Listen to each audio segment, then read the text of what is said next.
বন্ধুরা, আমরা এখন রয়েছি কালনার 108 শিব মন্দিরে। এটি কালনার নবকৈলাস মন্দির নামেও পরিচিত। বর্তমানে এই মন্দির কমপ্লেক্সটি আর্কিওলজিক্যাল সার্ভে অফ ইন্ডিয়ার তত্ত্বাবধানে রয়েছে। আমরা মন্দির কমপ্লেক্সের ভিতরে প্রবেশ করেছি। আপনাদের জানিয়ে রাখি যে বর্ধমানের রাজা তেজচন্দ্র 1809 খ্রিস্টাব্দে এই মন্দির শৈল বা মন্দির সরণি যে তা নির্মাণ করেন।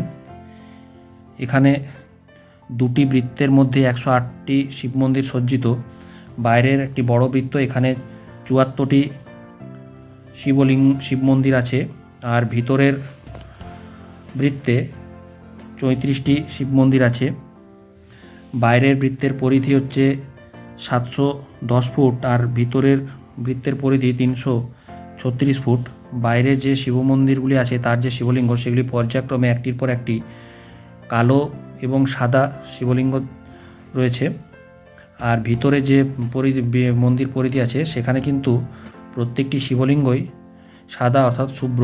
এই সাদা শিবলিঙ্গ সদাশিবের প্রতীক, আর কালো বা কৃষ্ণবর্ণের যে শিবলিঙ্গ এগুলি রুদ্রের প্রতীক।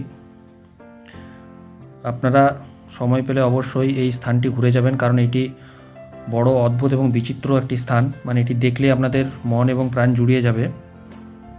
এবং আমাদের বাংলাতেও যে এরকম কত ইতিহাস চারপাশে ছড়িয়ে আছে আমরা অনেকে হয়তো জানি না, বা আমাদের উদাসীনতার জন্য সেগুলো ঠিকঠাক প্রচারের আলোয় আসেনি। যাই হোক, সময় পেলে অবশ্যই এখানে এসে ঘুরে যাও এবং সময়ের স্মরণে একটি বারের জন্য হলেও ইতিহাসের সেই মুহূর্তটাই যে উপলব্ধি করতে পারবে যে সেই সময়তেও কিন্তু এই অঞ্চলে একটা ধর্মীয় প্রভাব খুব তীব্র হয়েছিল। কারণ এই মন্দির কমপ্লেক্সের পাশেই কিন্তু আছে রাজবাড়ি কমপ্লেক্স, সেখানেও বেশ কয়েকটি মন্দির আছে। যাই হোক, সবাই খুব ভালো থেকো, সুস্থ থেকো।